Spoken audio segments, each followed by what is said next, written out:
Helicopter দুর্ঘটনার পর উঠেছে ষড়যন্ত্রের গন্ধ। হেলিকপ্টার দুর্ঘটনায় বড় ষড়যন্ত্রের তদন্ত শুরু। এলটিটির সঙ্গে কেন জোড়া হচ্ছে দুর্ঘটনার তার? এলটিটি আর চীনের নাম কেন আসছে সামনে? বন্ধুরা, 8ই ডিসেম্বরে তামিলনাড়ুতে হওয়া হেলিকপ্টার ক্র্যাশকে নিয়ে সন্দেহ ক্রমশ গভীর হচ্ছে। কেউই এটা মানতে প্রস্তুত নয় যে এটা কেবল একটা দুর্ঘটনা ছিল। এই দুর্ঘটনায় ভারত তার সবচেয়ে দক্ষ অফিসারকে হারিয়ে ফেলেছে।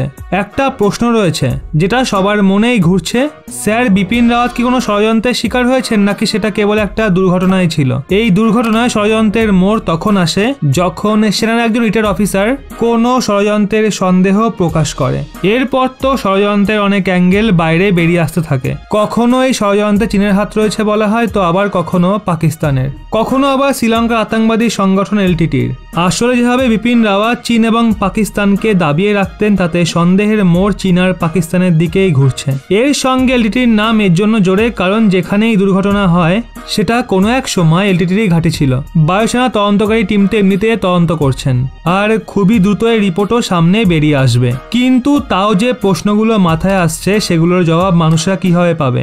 যদি এটা মেনেও নেওয়া হয় এই দুর্ঘটনার পেছনে চীনের ষড়যন্ত্র ছিল, কিন্তু যেহেতু এই দুর্ঘটনা ভারতের মধ্যে হয় তো এতে চীন প্রত্যক্ষভাবে যুক্ত থাকতে পারে না। তাহলে কি চীন এমন কোনো হাতিয়ার ব্যবহার করলো যেটা কেউ কল্পনাও করতে পারবে না? নাকি হেলিকপ্টারে কোনো টেকনিক্যাল গন্ডগোল ঘটিয়েছিল?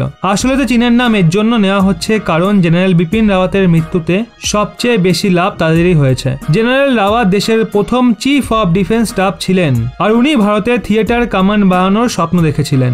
যদি ভারত থিয়েটার কামান্ড বানিয়ে নিত তাহলে 3 সেনাই একসঙ্গে কাজ করতে পারত, যার ফলে স্পষ্ট লোকসান চীনেরই হতো। এছাড়া জেনারেল বিপিন রাওয়াত যেভাবে চীনের বিরুদ্ধে বয়ান দিতেন তা চীনের বুকে পুরো তীরের মতো বিদ্ধ, আর ইটের জবাব পাথর দিয়ে দিচ্ছে তার পেছনেও জেনারেল বিপিন রাওয়াতের হাত ছিল। চীনও এটা ভালোমতো জানতো বিপিন রাওয়াত থাকতে তারা ভারতকে বিন্দু মাত্র টলাতে পারবে না।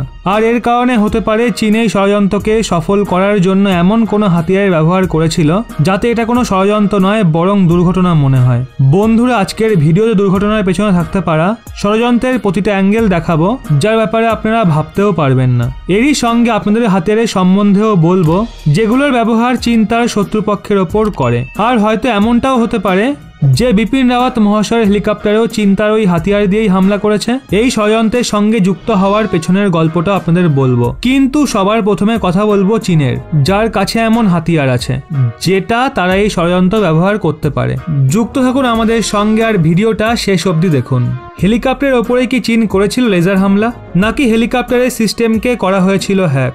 বন্ধুরা, চীনের কাছে এমন সব হাতিয়ার আছে যেগুলো ব্যবহার করে সে যে কোনো জায়গায় হামলা করতে পারে। এগুলো চীনের এমন সব হাতিয়ার যেগুলো তার একটা চিহ্নও ছেড়ে যায় না। আসলে আমরা যে হাতিয়ারের কথা বলছি সেগুলো হলো ডাইরেক্ট এনার্জি ওয়েপেন বা মাইক্রোওয়েভ ওয়েপেন, বা সহজ ভাষায় আপনি লেজার হাতিয়ারও বলতে পারেন। চীনের কাছে এমন ধরনের হাতিয়ার আছে নাকি নেই সেটা জানার জন্য আপনাদের একটু পেছনে নিয়ে যাচ্ছে। আসলে এটা আগের বছর আগস্ট মাসের কথা। তখন আমেরিকান মিডিয়াতে একটা খবর ছেপেছিল যেগুলো নিয়ে চারপাশে চর্চা হচ্ছিল। এই খবরে চীনের একজন প্রফেসর দাবি করেছিল 29 আগস্টে চীনের জওয়ানরা এলএসির উঁচু অঞ্চলগুলোতে ভারতীয় জওয়ানদের থেকে ফিরিয়ে নেওয়ার জন্য মাইক্রোওয়েভ ওয়েপেন ব্যবহার করেছিল। এই ধরনের হাতিয়ার ব্যবহারের পর ভারতীয় জওয়ানদের সমস্যা হওয়া শুরু হয়েছিল আর তারা উঁচু জায়গাগুলো ছেড়ে চলে গেছিল। এরপর চীনা সেনারা সেগুলো আবার দখল করে নেয়। যদিও ওই সময় ভারত এই ধরনের কোনো দাবিকে সরাসরি অস্বীকার করে বলেছিল চীন এই ব্যাপারে ভুল তথ্য ছড়াচ্ছে।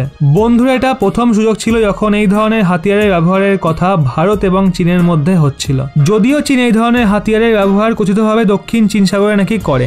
বন্ধুরা, হয়তো আপনাদের মনেও এই প্রশ্ন চলছে আসলে এটা কেমন হাতিয়ার, এটা কাজ কিভাবে করে। আর জানতে হবে হেলিকপ্টারকে এই হাতিয়ারের মাধ্যমে কিভাবে ক্র্যাশ করানো যায়। তো বন্ধুরা, শান্ত হয়ে বসুন, সমস্ত প্রশ্নের উত্তর পাবেন।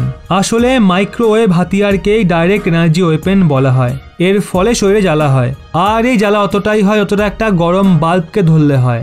মাইক্রোওয়েভ হাতিয়ারের প্রভাব ততক্ষণ থাকে যতক্ষণ টার্গেট তার জায়গায় দাঁড়িয়ে থাকে, কিন্তু জায়গা থেকে সরে গেলে সেটার প্রভাব শেষ বা কমে যায়। যদি আমরা এটা মানি চীন বিপিন রাওয়াতের হেলিকপ্টারকে ওই হাতিয়ার দিয়ে নিশানা করেছে তাহলে এই কথাটা সম্ভব তো অবশ্যই, কিন্তু সেটার জন্য তাকে এই হাতিয়ার ওই এলাকাতেই মোতায়েন করতে হবে যেখানেই হেলিকপ্টার ক্র্যাশ করেছিল।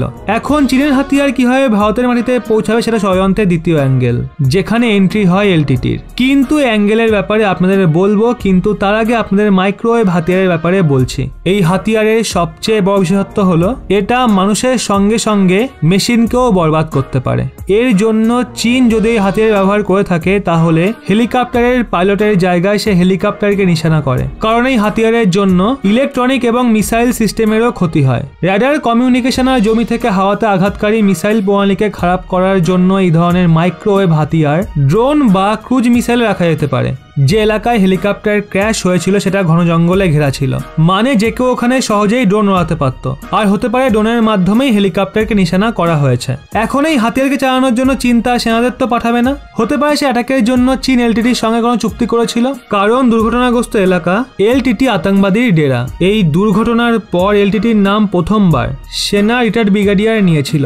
আসলে ভারতীয় সেনা থেকে রিটায়ার্ড ব্রিগেডিয়ার সুধীর সাভান দাবি করেছিল হেলিকপ্টারকে নিশানা বানানো এলটিটির রণনীতিরই অংশ হতে পারে, কারণ এলটিটির ক্যাডার আইডি বোম প্ল্যান্ট করতে এক্সপার্ট। এছাড়া এলটিটির কাছে ভারতের সবচেয়ে বড় ফৌজিকে মারার মোটিভও মজুত রয়েছে।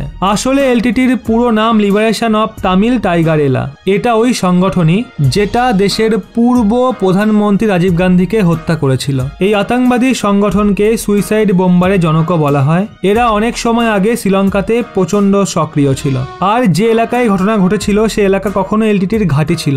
এর জন্য ব্রিগেডিয়ার সাভান্তের সন্দেহের তীর তাদের দিকেও রয়েছে। এখন এই তদন্ত চলছে, আর খুবই দ্রুত এর ফলও প্রকাশ পাবে, আর তারপরই পরিষ্কার হয়ে যাবে এটা কোনো দুর্ঘটনা ছিল নাকি ষড়যন্ত্র। এই সবকিছুর মাঝে আরো একটা প্রশ্ন উঠছে, হেলিকপ্টারের ওপরে কি কোনো সাইবার হামলা হয়েছিল? এখন এই সমস্ত কিছুর উত্তর মিলবে তদন্তের রিপোর্ট সামনে আসলে। এই ব্যাপারে আপনাদের কি মনে হয় সেটা অবশ্যই কমেন্টে জানাতে পারেন।